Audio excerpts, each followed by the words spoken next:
大家平安，欢迎收听迦南之声，我是尤伯牧师。今天在家会主9月4号要分享的是生命的解方。我们要读耶利米书45章1到5节。先来读今天的金句。你想要为自己成就大事吗？别做梦，我要降灾难给全人类。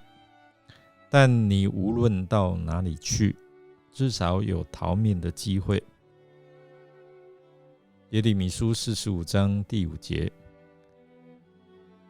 经文描述耶利米来安慰他的文书巴录，至少可以存活性命。在上帝宣告审判的信息当中，上帝特别恩待一个人，就是耶利米的文士巴录。他曾与耶利米共同进退，因为他相信耶利米。巴录曾向上帝埋怨，似乎觉得他对上帝的信心没有得着应得的回应。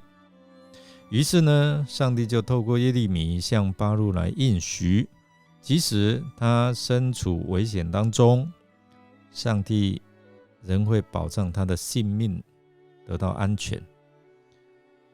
尽管这并非巴录所求的大事，但对倚靠上帝的人来说，这已经是足够有余了。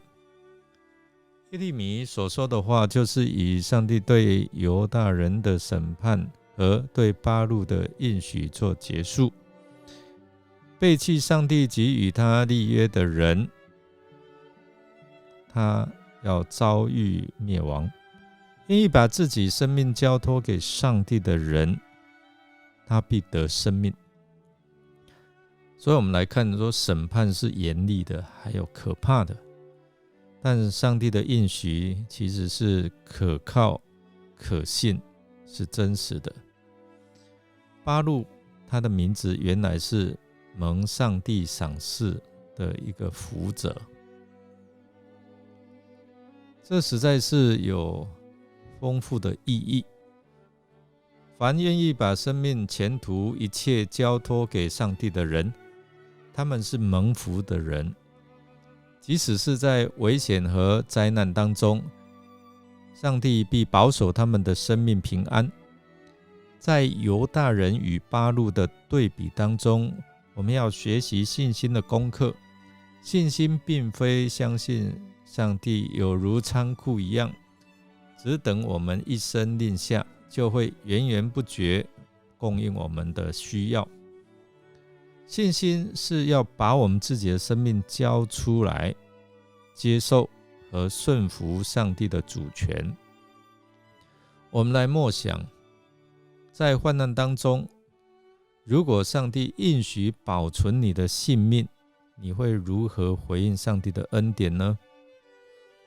让我们一起来祷告。亲爱的主耶稣，因着你在十字架上的救赎，使我们获得重生的机会，使我们借着信靠你的恩典，有活泼的盼望。求主也帮助我们能够善用我们的生命，回应你救赎的恩典。